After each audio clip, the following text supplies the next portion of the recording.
All right, folks, welcome back to Mike and Maurice's Mind Escape. We have episode number 219 tonight, Mysteries and Metaphysics 4.4. So we're going to discuss all the miscellaneous megalithic structures and ancient sites that we've kind of discussed a little bit in the past before on this podcast. Again, this series is to discuss, the Mysteries and Metaphysics series, to discuss things that we, the way we thought about some of these things when we started the podcast versus how we think about them now 4 years later, and the evolutions of our thoughts on them and everything. But before we get started tonight, head on over to our Patreon at patreon.com/mindescapepodcast. For just $2 a month, you'll get exclusive guest episodes and segments.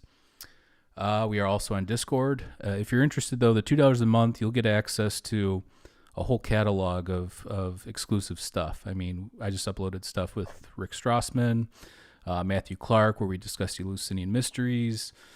Laura, the Megalith Hunter, she has an amazing channel on YouTube if you haven't checked it out already. Laird Scranton. So there's a bunch of stuff up there as well as just stuff from years past. So again, if you're interested, it's just $2 a month. Also head on over to Indra's Web. indrasweb.org is the social media platform we created to connect open minds. So whether you want to speculate, hypothesize, theorize, it's the perfect place to do it. Go sign up for a profile. And we are still working on trying to get it in the App Store. I will let you know when that happens. We are going to give away this beautiful Mind Escape t-shirt at the end of the month. So if you're interested in winning that, all you have to do is go to Apple Podcasts, leave us a 5-star review, take a screenshot of it, and then email it to mindescapepodcast@gmail.com, and that will enter you to win. We do have a few submissions, but if you enter, there's a pretty decent chance that you might win. So please go do that. And one more thing before we get started, we have a ton of merch designs now up in our TeePublic merch store. So if you're interested, go to mindescapepodcast.com, click on the merch tab. It will take you there. I just threw up a new design with Anubis with the thing saying "We are living, breathing magic" above it. It's actually a pretty cool design. And I've done all the artwork for those, so go check those out. There's also a hashtag Let Maurice Speak t-shirt on there. Yeah, baby. And some other cool stuff. So go check that out. The link is also down below. But what's going on, Maurice? How are you? I'm doing, my friend. How are you? I'm okay. Just so everybody knows, I will be having, my wife and I are having our first child here in the next week. So we're just pre-recording a bunch of episodes. This will be the last live episode we do for a while until I figure that out. So we will have podcasts coming out weekly, but they will not be live for a while. I just wanted to let everybody know that. And so tonight we do have a slideshow episode prepared. So if people are interested, if you're listening, I'll try and make it as interesting as possible. But again, we do have a YouTube channel where we do live shows. So if you have not subscribed to our YouTube channel, please do so. And I will also put the link in there if you were listening on an audio platform. So let's get started. Let's go, baby. Mysteries and Metaphysics 4.4. So I thought we would go over some basic stuff. We just recently had Laura Taboni on, and she is the Megalith Hunter, where she lives on Malta. She makes these awesome videos on Malta. And when we had her on, we discussed, the Maltese history and the evolution of the megalithic structures and sites. Here's a table where you can kind of see the evolution there. The Neolithic from 5,000 to 4,100 BC. Gahar Dalam, that is, I believe it's a cave, like a man-made cave, or I guess like an augmented cave, if you will, from about 5,000 to 4,500 BC. And then, there's some of the more popular style sites that you've seen in pictures and stuff, which is from the Temple period, 4,100 to 2,500 BC. Mjar, 3,800 to 3,600 BC. Gigantea, 3,600 to 3,000 BC. Saflieni, 3,300. Tarjin, 3,000, and it just goes on from there. So I just wanted to show that table so people have a general idea. And before Göbekli Tepe, Malta was considered one of the older sites in terms of megalithic structures before we found Göbekli Tepe. So, And if you're what will be interested, the next we find? and if you're interested in Göbekli Tepe, I think Mysteries of Metaphysics 4.1, we did a slideshow on a lot of the T pillars at Göbekli Tepe. So if you find that interesting, go check that out. Okay, so here we have Mnajra. You can see that kind of that lentil there. Lots, we were discussing when Laura was on, is that decorative, or do those little indentations have some sort of meaning? I do not know. But yeah, I find it interesting nonetheless. Yeah, they're like pits. Yeah, like some sort of pitting happening, some technique. And we kind of speculated what that could be. Yeah, and if you're interested in the Malta sites, go check out our 2 episodes with Laura, the Megalith Hunter. There's part 1 and part 2. So, and then you can grab onto her page and really dive in. Yeah, she's got a great take on a lot of the stuff, and she lives on the island, so she's able to like go hiking and check these sites out. So right in the thick of things. I keep bringing her up because I really think she's onto something, and I hope everybody goes and subscribes to her channel. So let's see here. Then you get to Hajar Kim. There you can see there's some of those little holes that we were discussing before too, on the front end of it. She doesn't know what some of those are for. We were discussing like rituals and the purpose of some, and the functionality of some of these things, and there's just not a whole lot of answers. So some of these sites are so old, it's, you'd be speculating at this point. So the Hajar Kim spirals here, same thing. You got a little bit of that pitting design with 2 spirals. Those spirals actually look similar to the spirals found at like Newgrange, some of the Neolithic and megalithic sites in Europe. Newgrange is in Ireland. Kind of interesting. And you see some of those spirals as associated with like ancient cosmology as well, at some of these sites. Let's see here. Here you have an image of Gigantea, or Gigantesia. You see they almost look like altars, or you see those lintels going across the tops of those, and then you have these giant stones in between separating them. I mean, just looking at that, what would you think, Maurice? What do you mean in regards to what? Like, what do you think that could be? Just like an altar, or? Man, it's tough. I don't know.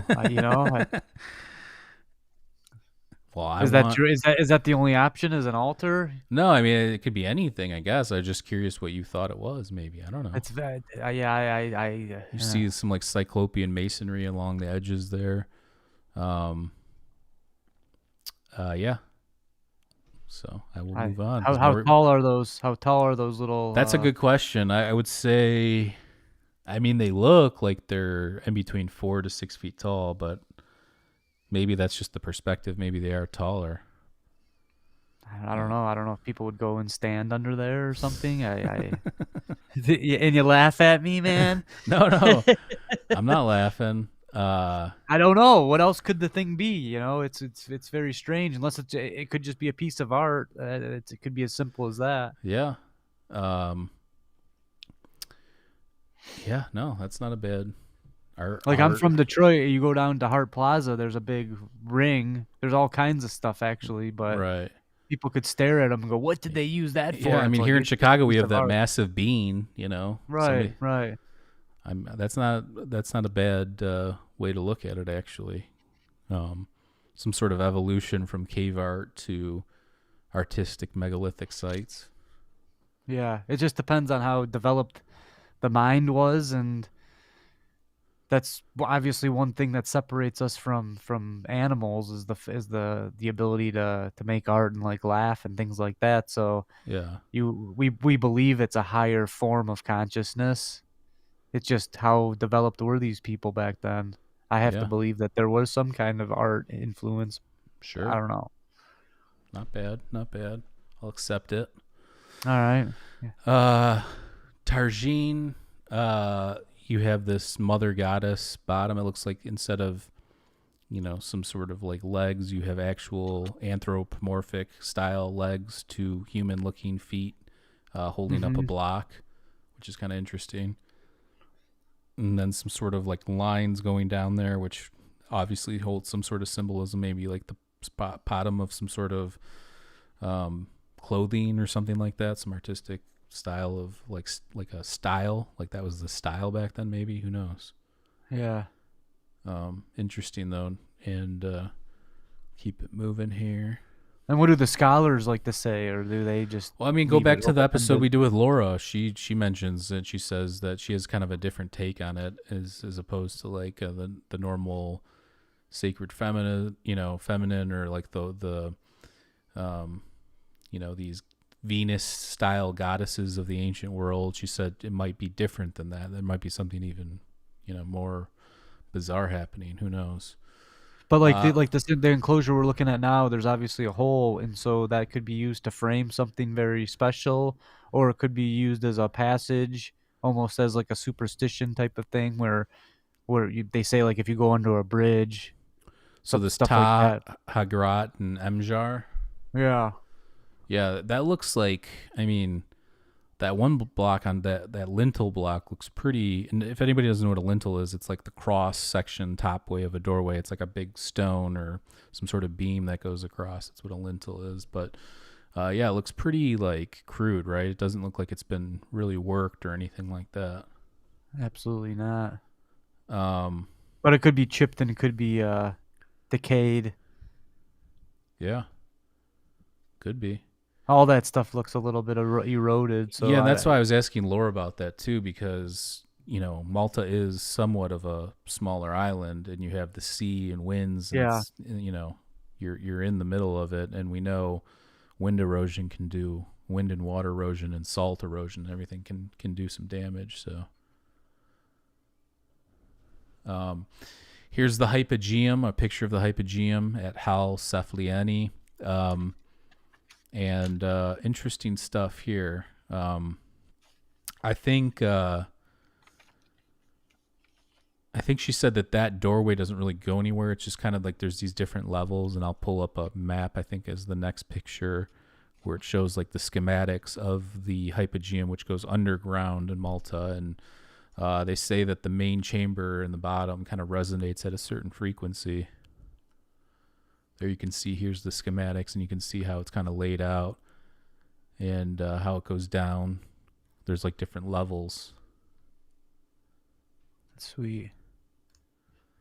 Yeah, I mean, I would love to go down there and just like meditate, Absolutely. I'll leave that up here for a second. But yeah, I just, again, we're just discussing all these sites. We haven't really, other than talking about it with Laura, we've only really talked about Malta a few times on the podcast, but I do find it one of the more fascinating places in the world.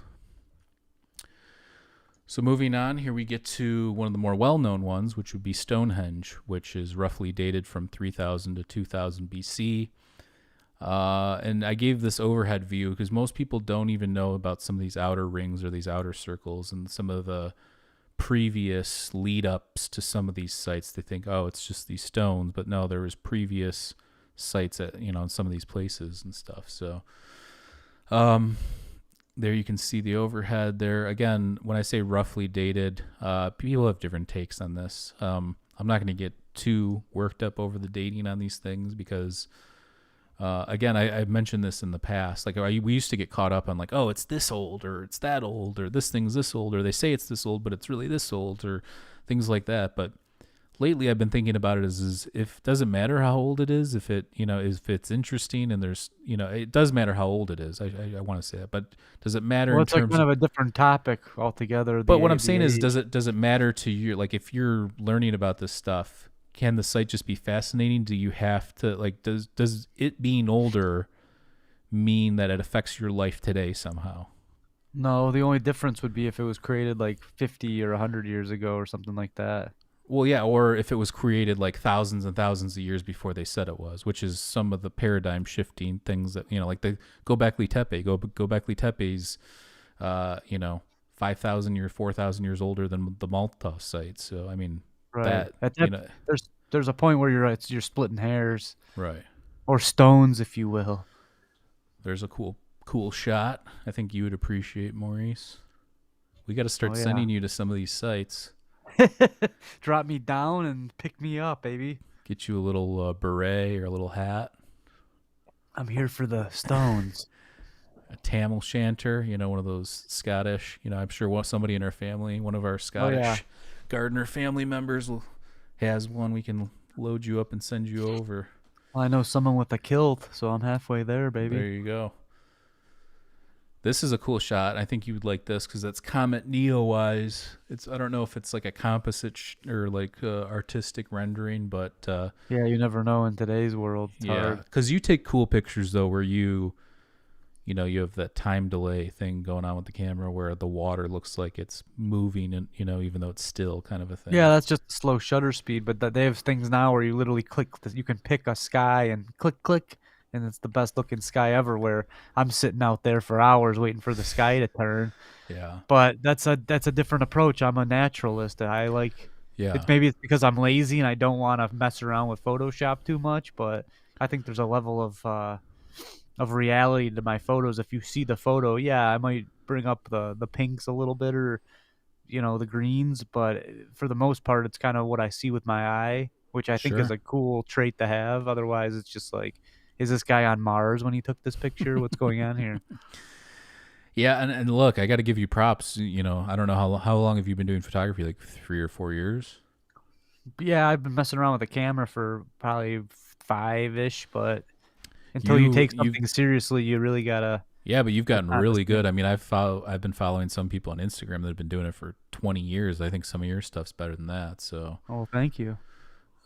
keep doing it. And again, we'll send you out in the field. And actually, next summer, you got to get you out here to the botanical gardens because I think you could do some real work there as well.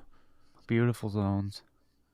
Especially like some of the waterfalls and that Japanese rock garden stuff. There's just tons of awesome places to take pictures there. So, Yep. again, you have the Stonehenge with the backdrop of the Milky Way there. That would just be, imagine like ancient times, just being out there. No light pollution, Yep. no distractions, just laying out there, thinking, pondering. It's perfect. Perfection. Mm-hmm.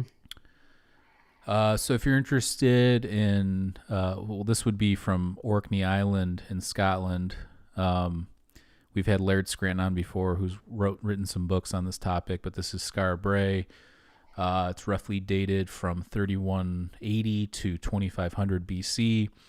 And there's some speculation that maybe even the henge builders or the stone circle builders originated in Orkney, or they're up north there and kind of worked their way down. And you kind of see a progression, and even like Avebury or sites like that. So, and they're beautiful. I mean, that looks pretty. Imagine playing golf near there. That would be unbelievable. Oh yeah, our cousin Rob would love that. Yeah. Well, and that's part of some of our roots. Some of our family members are from there, so not there specifically, but Scotland. Let's see here. This is just the interior of that shot. And in Laird, when we've had him on, he goes into like the symbolism of how these structures are formed and how it's a little bit more complex than just thinking, oh, there's the hearth or there's this or there's that. Like it all kind of means something symbolically. So it's kind of interesting. I mean, we've probably done 5 or 6 episodes with Laird at this point. So he's got an interesting take on it. He's a vast knowledgeable man. Maurice is making words up. Yeah. And if you want yourself a hashtag Let Maurice Speak t-shirt, head on over to our merch store because I'm about to shut his ass down. Ladies and gentlemen. All right, so here we have Newgrange, which was dated to around 3200 BC. As you can see there, it's a pretty big structure, and I know that the sun kind of gets, the sunlight and certain solstices goes through some of the doorways and illuminates certain things. Here, I'll pull up here's some of those spirals. So doesn't that look pretty similar to the spirals that I was just pointing up pulling up on Malta. I mean, a little different, Yeah. but Yeah. I mean, you have to think that there's something going on there. That means something cosmologically. You know, they're understanding the solstices and the different equinoxes, and yeah, I don't know.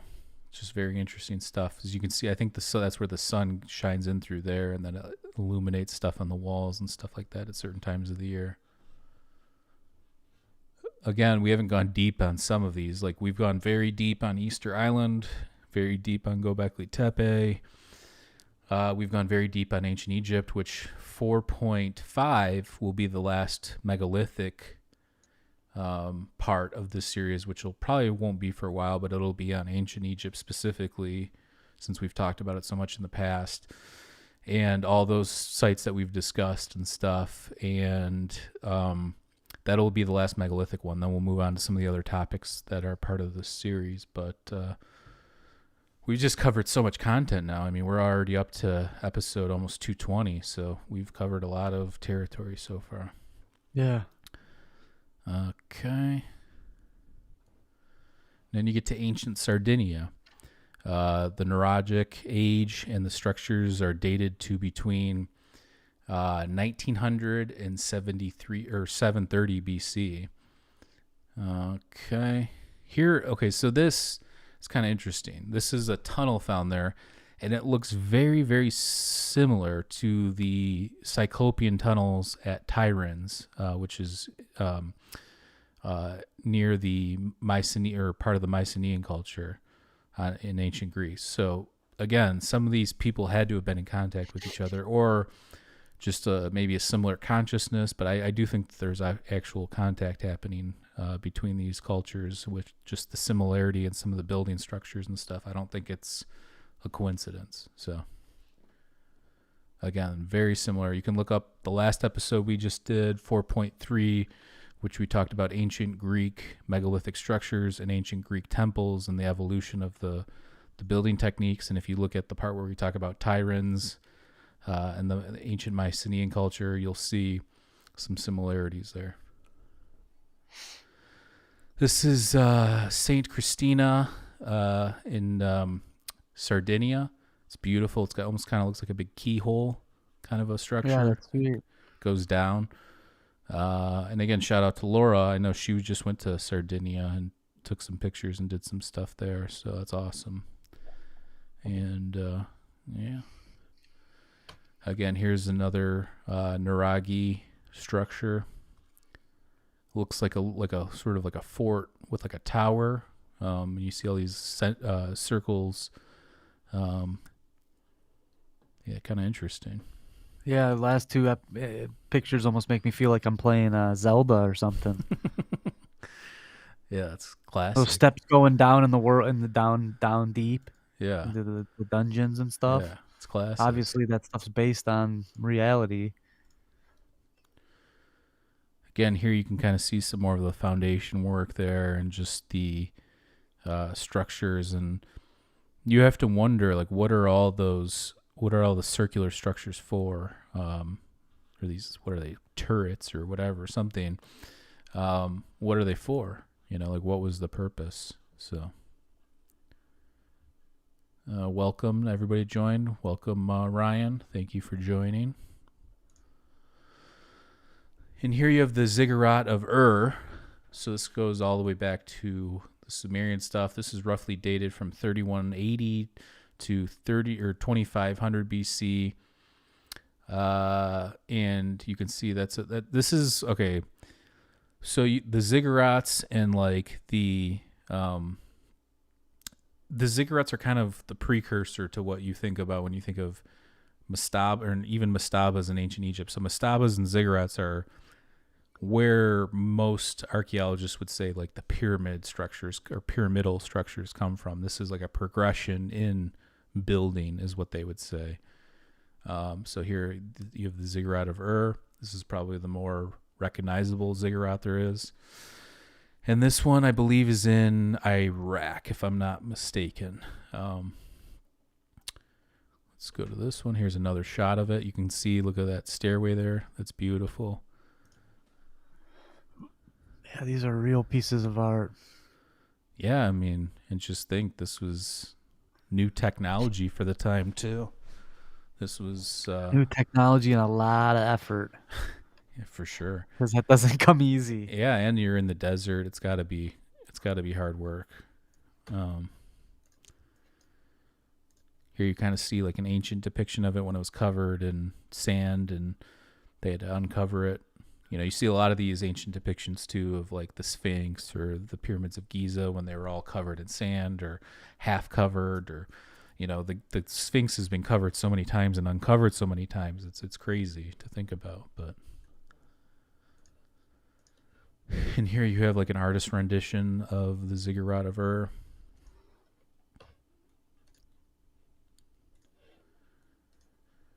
This one is the ziggurat at Choga, I believe, Choga Zambil.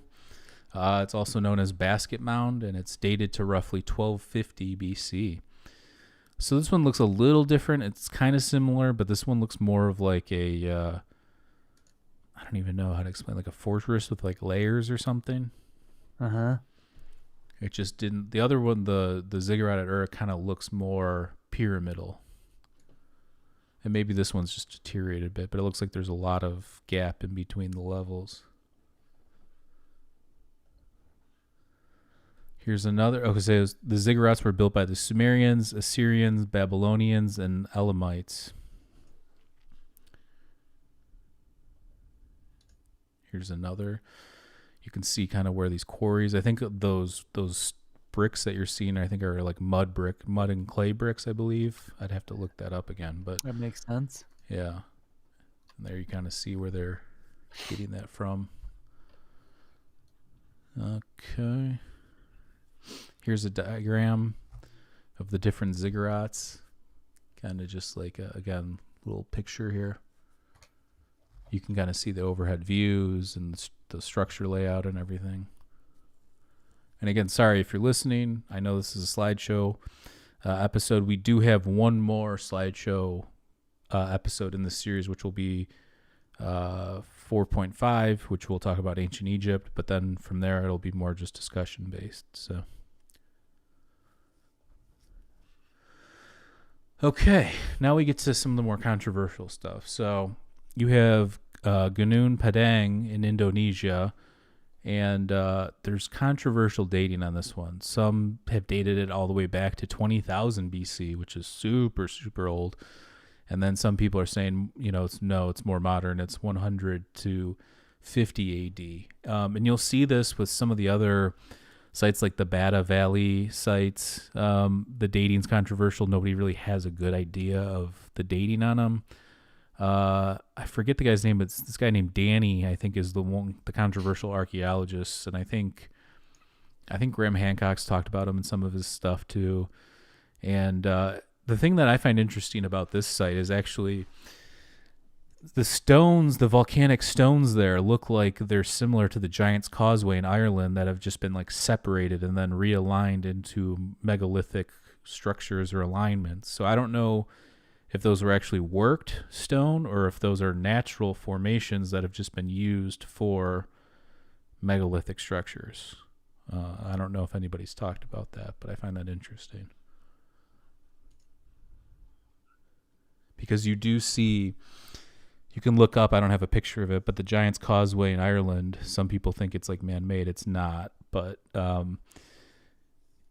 could see like finding a site like that that's volcanic and then chipping some of that off and then using it for these kinds of structures. Yeah, when man and earth combine forces. So some of them are like hexagonal, you know, that type of formation. Yeah.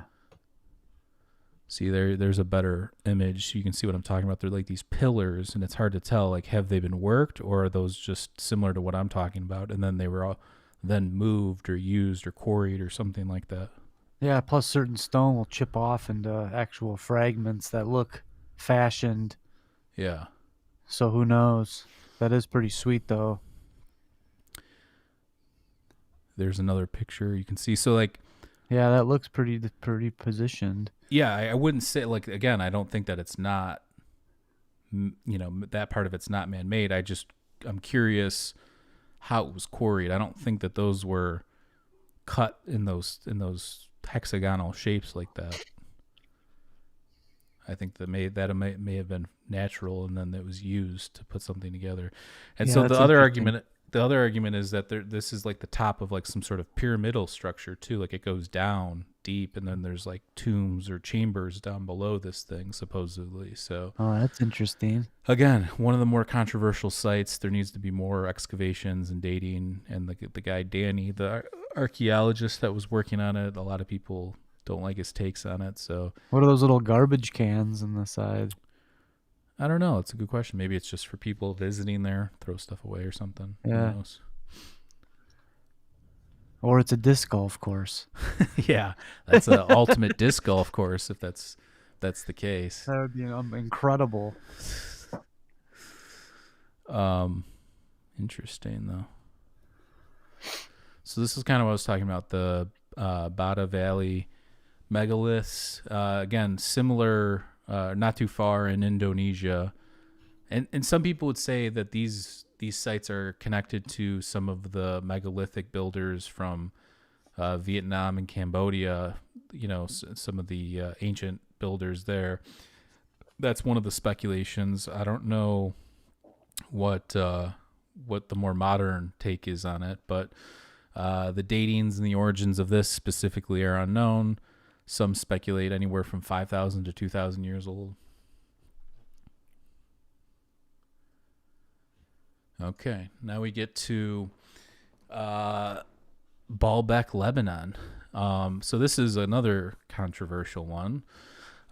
You have mainstream archaeologists saying that all this stuff is built, or the Romans built this stuff in roughly around 27 BC. And there's the Temple of Bacchus, and it's a temple. It looks similar to like the Parthenon and other sites, and obviously it's the Parthenon. They have some of these massive blocks at the base of there, so maybe that's the thinking behind it. And then I think it's the stone of the pregnant lady, I think is the name of this one. But yeah, I mean, it's one of again, a lot of this stuff, even though again, it seems like it's set in stone, no pun intended. Yeah. It's really not. Like, even if you look up like on Wikipedia or you cross-reference it to some of the books or archaeological sites or whatever, websites, you don't see like definitive answers on stuff. So when they get mad that people are like speculating or whatever, it's like, well, you don't have a clear vision for this either. So I don't understand the pushback. Well, people got to relax. That's the bottom line. Yeah, that's just chill out. Yeah, the stone of the pregnant woman. So there's these massive blocks, and the argument is it's similar to like maybe the unmoved obelisk in Aswan, Egypt. Like, how were they moving this massive stone, and what was it going to be used for? I think the thought is maybe this was going to be one of 3 stones used for a trilithon, if I'm not mistaken. So there you get a side view of it. And again, we're talking about the Roman Empire, so they did have a massive reach and stretch. But again, these stones do seem like out of place and a lot larger than a lot of the other stones that they used for some of these sites in the area. Heliopolis would have been the site. Here you kind of see some of the temple structures here. You're going to see what looks like, very ancient Greek looking. We just did all the ancient Greek sites, and you're going to see kind of like an evolution of that in with the Roman stuff, as you can see here. So I would say that even if those stones are older, a lot of these other temples are obviously Roman or later than the Greek stuff. Here's the Temple of Bacchus. And you can see the Corinthian work up top on those pillars, if you remember our last episode. And again, you can see those massive blocks at the bottom. So I think a lot of people want to argue, how did they move it? What were they using to move it? So I think that that's the argument: is how did you move this massive stone, or what was the going to be the point of using that massive stone? It's crazy. Your little flower symbolism there. Okay, so this one is another controversial one. There's no dating on this one because I don't think it needs to be dated, and we're going to talk about that right now. So in the past, I'm trying to think, who did we discuss this with? We went deep, I think, with Dr. Gregory Little, actually. Yeah. Because we were talking about him when he went to dive off the coast of Bimini and look at like the Bimini Road and some of the more unnatural looking sites in that area. I think that's even more, that looks more man-made than this to me. This, and I'll show you a couple pictures after this. A lot of people want to believe Yonaguni in Japan was either a megalithic site or some sort of quarry or something like that, and I'll show you why I don't think that's the case in some of these next pictures. First of all, who's stepping up these steps? If this is just a temple or something, like those are massive, like the giants, bro. Yeah, no, that's not the case. So, I don't. That's number one, and it doesn't look like it makes logical sense of like from like a building standpoint. So that's number one. You could say, I've heard people say, well, maybe it's a quarry that was just around before the end of that last ice age. I guess I'm not opposed to that idea. Maybe it was above sea level and it was worked a bit, or people chipped, stone off and used it or whatever. But again, I don't think it actually served like a function from like a megalithic structure, temple standpoint or anything like that. So this is what I was going to get to. So this is an outer overhead view of that area of Yonaguni. And you can see, look at that big rock to the left. See how it's chipping in layers like that? Uh-huh. And you can see the different like sedimentary layers. Yeah. Look at how all the stones are formed, and look at that little chunk out there in the water. It looks similar to that. I mean, and I think that I've seen a Japanese seismologist talk about how that area mixed with that type of stone can create those sort of formations via seismic activity and pieces of it chipping off and everything like that. So again, I know people want to be like, oh, it was man-made and, it's incredible and whatever. I don't, as much as I like to believe some of that's, some of these older dates and things are this or things are that, I think this is one where to me, it's kind of a no-brainer. And even some of I think both, like even like Graham Hancock and Robert Schock, and even some of the more alternative people would agree that this is natural formation and not man-made. So, yeah, that's a good theory for sure. Again, look at the stone. You can see how it's breaking off and how it's eroding. Yeah. Again, look at this. Look at these layers. Yep. You're telling me that looks human worked? It really doesn't.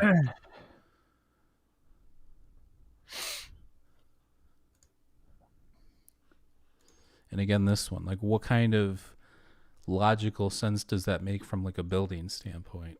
And again, I'm not trying to debunk anything. I just like to look at these things using logic and reason, and I want to find the true mysteries out there. And I think there's things that can be deduced and taken out of that picture. So, yeah, for sure. All right. So now we get to the Sumerian, Babylonian, and Assyrian bas reliefs. Here you have the Apkallu. We'll talk about that in a second. A lot of people want to interpret these ancient Sumerian or Babylonian, Assyrian deities as different things. There you have one of our old-time favorite topics, the ancient handbags. What were in the bags? You know what we're talking about. Oh, if you're yeah. into this kind of stuff, what was in the bag, I think we talked about that. Who were we talking about it with? I know I've talked a little bit about it with maybe it was Chris Bennett, the cannabis historian, but we were talking about like how those could have been canvas or cannabis, like hemp bags that were made from, the tree of life, which we'll get to here in a second. But yeah, people have different takes. I think Graham Hancock talks about how he thinks entheogens or psychedelics were in them, or possibly medicine. These were the doctors or medicine people of the ancient times. Uh-huh. So the Apkallu, which is the gods that you see depicted here, there are 7 demigods that are sometimes described as part man, part fish, or part eagle. They are associated with wisdom and are also known as the sages. The Apkallu were something between a human and a god, but post-deluge, the sages were referred to as humans. So after the Epic of Gilgamesh, they were then referred to as humans. Oannes, in the Greek versions, passes all the knowledge of the civilizations down to the people and taught the people the creation myth, the Enuma Elish. Oannes is Sumerian and Uana is Akkadian. Adapa was the name of one of the Apkallu, or another word for wise. So all this has to do with his wisdom and knowledge. These beings were carrying knowledge. So were these gods? Were they, again, where are these gods? No, but but for real, were they humans, or were they humans that just had special knowledge? Were they or maybe they're just wise humans and knew a lot about stuff? Were they just made up gods, or were they, because obviously there's the fish god, or the connection between the fish and the eagles as well. So there's a lot going on there, a lot to unpack. But again, you have holding the pine cone. Some might even say maybe a cola, a cannabis cola. I actually, when you see the tree of life, it looks like maybe they're picking the cola, from the tree of life, putting it in the bag. That's I think that's my take on it. Actually, it's not that crazy when you think about Soma. We've had Chris Bennett on and talking about cannabis and how there's evidence for ritualistic cannabis use, especially within Zoroastrianism and these cultures in ancient times in this region specifically. So I don't think it's that crazy of an idea, to be honest with you. Here again, you have Oannes with the part fish, or the part human. Again with the handbag.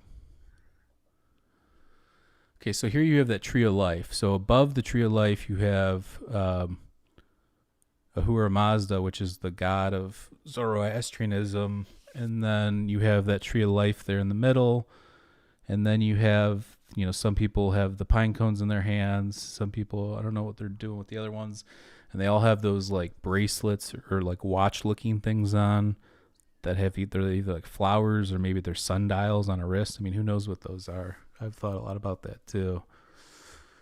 Tried to speculate at least. But yeah, I don't think,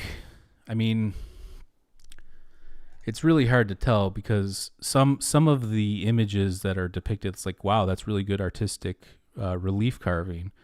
But then you also see like things that don't look like human. Like, look at those calves. That doesn't look like a human calf. That looks like a robot, Hulk's calf or something, so. Those are some good looking legs, baby. Yeah, Johnny Drama would be all over that.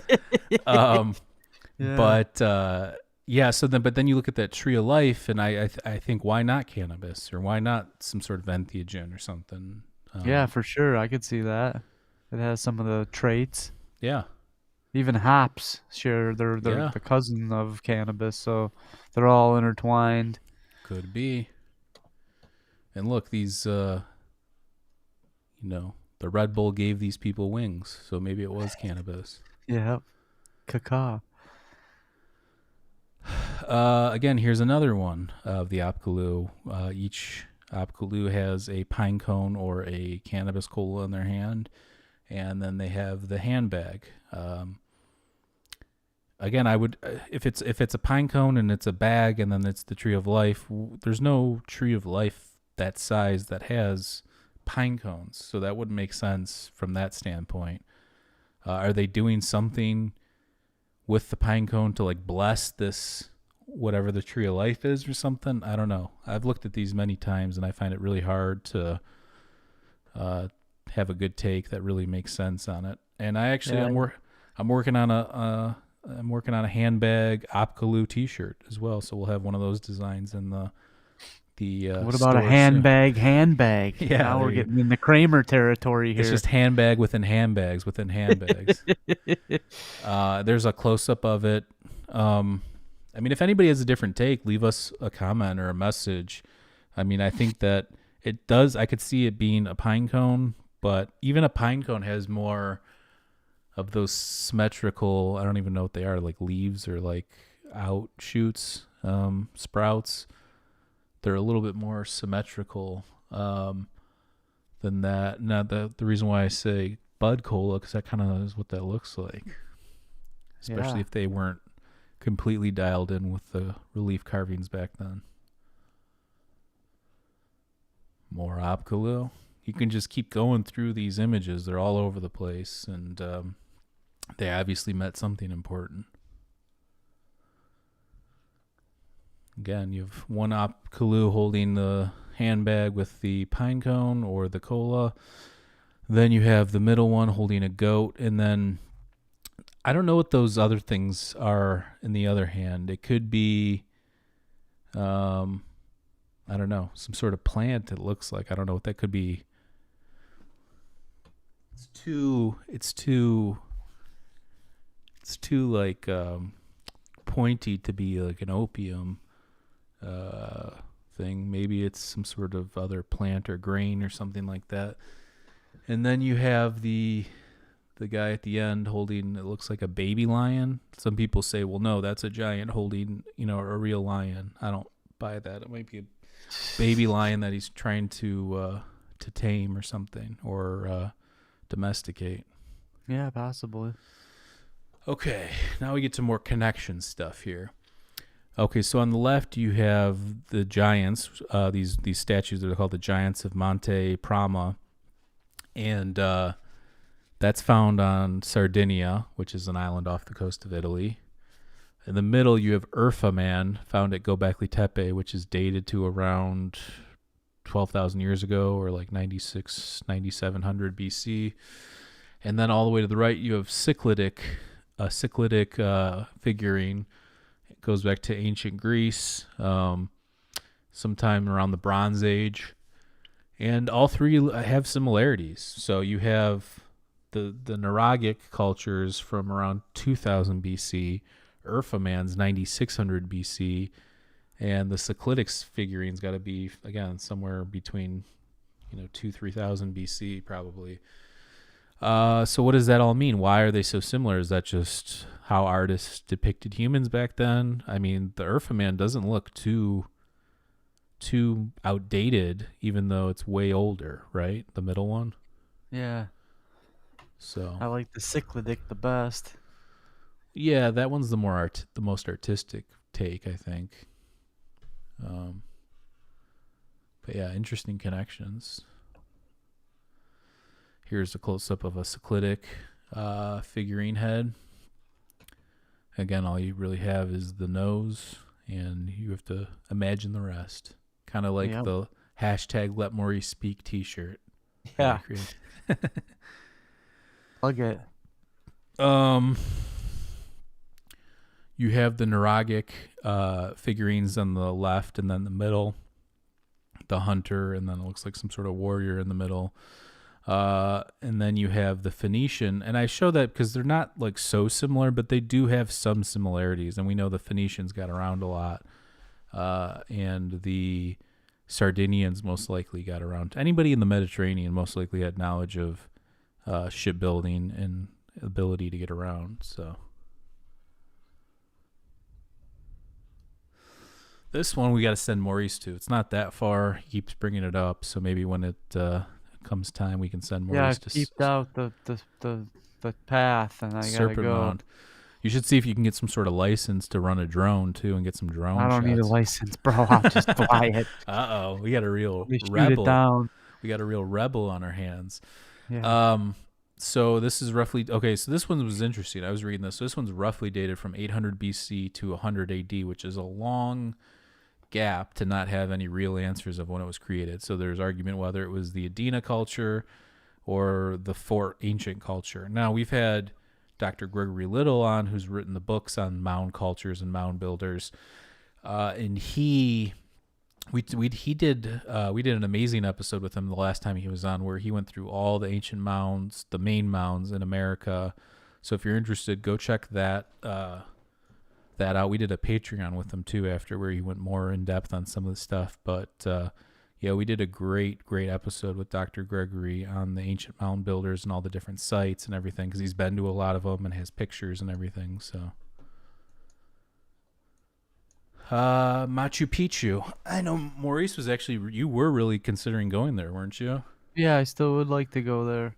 We'll send you there, and then we'll send you to the Amazon after for an ayahuasca ceremony. We'll capture the whole thing. So Machu Picchu is dated from 1420 to 1530 AD, which it seems like a lot older than I think most people would imagine Machu Picchu, even though there's been some recent articles saying that it's older. And then you have the argument that some of the structures up there do look like they're older than, like there was some sort of previous civilization there, or maybe some more ancient sites there that was built upon or something like that. But yeah, the 1420 to 1530 AD is really not that old in comparison to a lot of the other stuff. I know it's tough, though. Imagine getting all those stones up there. I know people that have almost fallen, that have gone there, that the steps that, the path that you take is very treacherous. So yeah. The Pyramid of the Sun at Teotihuacan. This is roughly dated to around 200 AD. That recent episode we did on archaeology, the science news, the archaeological news, where we discussed they found those flower bouquets that were part of rituals. And then there's that secret tunnel underneath the pyramid that they found that leads to this area where they have like mercury, like a mercury lake with like fool's gold on the walls, and like looks like shimmering stars. It's supposed to be like some sort of miniature version of like Earth, it's down there. Some sort of like, maybe it was part of some sort of ritual, or they're trying to recreate the the world above. So, almost like above, so below type of a thing. So it's kind of interesting. This one's pretty cool. The Church of St. George in Lalibela, Ethiopia. This is dated from around 12th to 13th centuries AD. This is that church is one stone. That's one cut. It's monolithic, meaning that they cut everything away, and that's just one piece. They didn't bring blocks down there and put it all together. It was literally cut down from the surface, as you can see how it's cut down around it. So there's some temples in India that have the same thing, and I always find that stuff so fascinating, because that's got to be so hard to do. But it's beautiful, to say the least. And there's a bunch of churches in that area of Lalibela there, like a whole complex of stuff. So, and here you have the Pyramids of Meroë, something like that. I don't know. Meroë. Yeah, Meroë, maybe. And this is dated from between 3000 BC to 3000 AD. What's being shown here is the Norse cemetery. Again, these were associated with, the Kushite Empire, and these were funerary pyramids. And there's a bunch of them. There's some that are partially built, and some that don't have, come to an apex or anything like that. So it's an interesting site, to say the least. But again, we haven't gone too deep on it. But yeah, I don't know. We have one more slideshow left in this series, and then we're going to get to some of the other more, I forget what we have left. We're going to talk about some crazy stuff going forward, and I wanted to get a lot of this stuff out before we get to some of the crazy stuff. Hey. But to this point, I think part one, we talked about like ancient civilizations and ancient mysteries. We've got to some consciousness stuff and some of the other parts.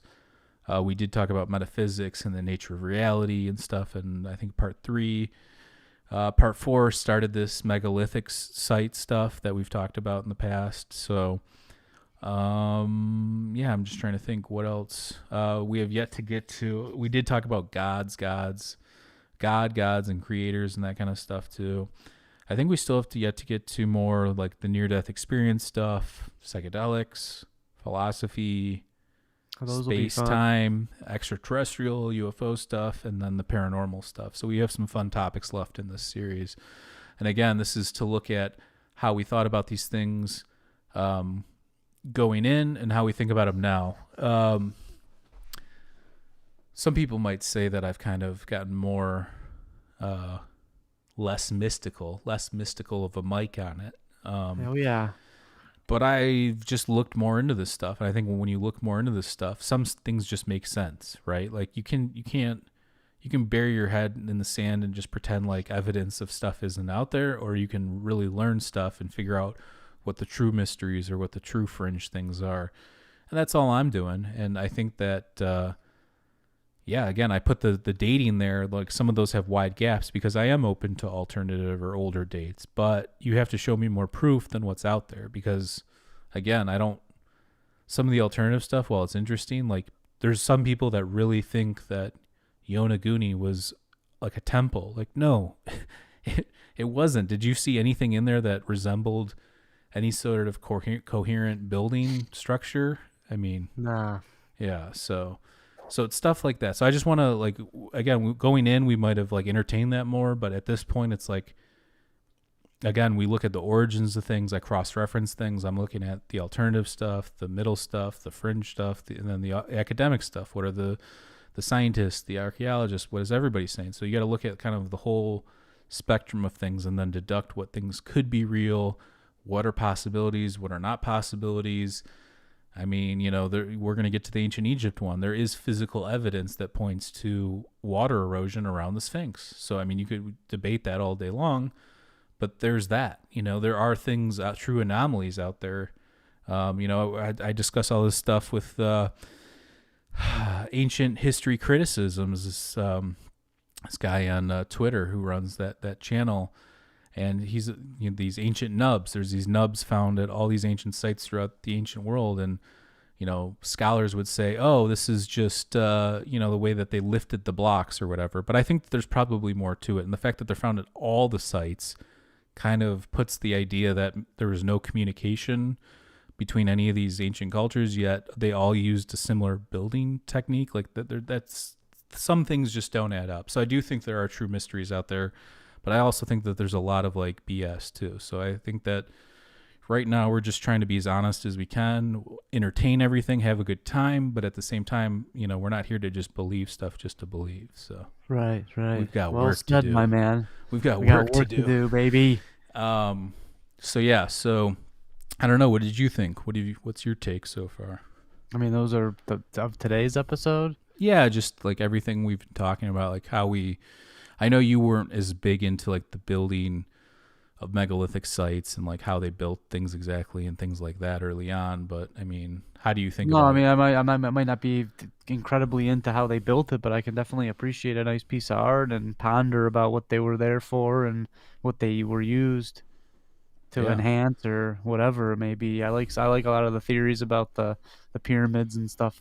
I like some of the stranger ones, but it's always a fun quest to try and discover the mysteries and try and understand how they were built and what they were used for and things of that nature. And so since we've been doing this, do you feel like you've learned like a lot more? And maybe again, I think people associate taking like mysteries away as like taking something away from it, but I don't look at it as like that. I look at it as getting to what the true mystery of it is, as opposed to just having that whole spectrum of like nonsense mixed in there with it. It just convolutes the topic or muddies the waters or whatever. Yeah, well, there's still a lot of mysteries that surround a lot of them, but Yeah, as exactly. That's days what I'm go by, saying. But why people get wacky with stuff for no reason is what I'm saying. Like, there's no reason to jump to the most unreasonable conclusion when there's some other credible stuff that makes more sense than that. You just don't want to admit that could be the case. Like I think that with all the fringe and alternative stuff, you have to be honest with yourself. If you want to entertain that stuff and read it or watch it or whatever, have at it. But are you being honest with yourself? Like, do you think that, the mainstream or whatever could have something right, or it has something right? Like and that's going to be the case sometimes or most of the time. So I don't know. Mm-hmm. And again, you can look at all the dating that I just went through. A lot of those dates are very rough dating. They don't have an exact idea. And I think that in itself is part of the mystery of a lot of this stuff too. So Absolutely. just be honest with yourself and cross-reference things and stop with the crazy outlandish stuff that doesn't need to be there. And I think that you can get onto a path to greatness. No, I'm joking. Wow, there it is, ladies and gentlemen. I'm joking. And I don't Maisie speaks. I don't have any like special knowledge or anything like that, but I will admit that I've spent a lot of time researching this stuff. And again, if you start looking at the origins of things and how things come about, whether it's philosophy, science, metaphysics, whatever, if you try and look at the origins of things, you're going to start to build a pattern and like a habitual way of looking at things. And then that becomes just like a normal way of life for you. So you can kind of like, most people don't even take 5-10 minutes to look things up, yet they have a podcast. Like, how many podcasts have I seen where somebody has done like 100 episodes and they haven't even looked up stuff that takes like 10 minutes? It's really crazy that, but again, I'm not here to talk shit or anything. I'm just saying, like, if you don't say you're after truth unless you're really after, some sort of a objective truth, if that exists. And we don't even know if it does, but if it did, that's how you have to go about it. So, yeah. Anything else before we wrap it up here? That's a good way to go out, my friend. At the end of the last episode, we got into a real hot debate, Maurice and I, between we were talking about, like, the God. Where are the gods? Where are these gods? And then Maurice's favorite, which was Xerxes, earthquakes, and fire. That's, like I said, to keep the shirts coming, baby. How everything in Greece got destroyed 480 BC. Xerxes, fires, and earthquakes. Yep. Maybe I'll make that a shirt too. I don't know. We're just gonna have a million shirts. We've only sold one of everything, but it'll be there just in case. That's a million, baby. Yeah. Well, again, this is the last live one we're doing for a while. We have a bunch of pre-recorded episodes with guests, which I think everybody will enjoy over the next month and a half. Again, I have a baby that's going to be here next week, so I'm not going to have a lot of free time at all. So again, I'm glad we got to pre-record a bunch of episodes. You'll see about one a week here through that process, and then hopefully sometime in the next couple of months we'll get back to doing some live shows. But we appreciate everybody's support so far, and everybody's been super awesome. Shout out to Sandy, Top Escapee. Shout out to Cole. Shout out to, and thanks for 4.5 Fingers for joining. Ryan, thanks for joining. Just everybody that's supported the show and been there. Martin and Sean, and just all these wonderful people, all the people on Discord, all the people that have joined our Twitter Spaces, supported us through buying merch. Thank you, everybody. We love everybody. All of our Patreon members, we love you so much, and we really appreciate it. And before we get out of here, if anybody is interested, head on over to our Patreon at patreon.com/MindEscapePodcast. For just $2 a month, you'll get exclusive guest episodes and segments. Tons of great stuff on there. I'm not going to keep trying to sell it, but just a bunch of amazing episodes and segments on there. And we are also on Discord, so you can go check that out. And indrasweb.org is live. This is a social media platform we created to connect open minds. If you want to speculate, hypothesize, theorize, perfect place to do it. So head on over there, set up a profile. Still working on trying to get in the App Store. I will let everybody know when that happens. And if you are interested in winning this Mind Escape t-shirt, all you have to do is go to Apple Podcast, leave us a 5-star review, take a screenshot of it, and then email it to mindescapepodcast@gmail.com, and that'll enter you to win. We have a few submissions, so there's a chance you might win. And again, I want to keep plugging the merch store because I'm proud of some of the designs I've created in there. So that I just created one with Anubis, and at the top it says "We are living, breathing magic." There's the Portar of Naxos one that I made. The hashtag Let Maurice Speak, hashtag Mystical Mike one I just added. There is a sale going on there as well, so if you're interested, go get that stuff while it's 30% off. We love everybody. Stay safe out there, and we'll catch you next time. Peace. Peace.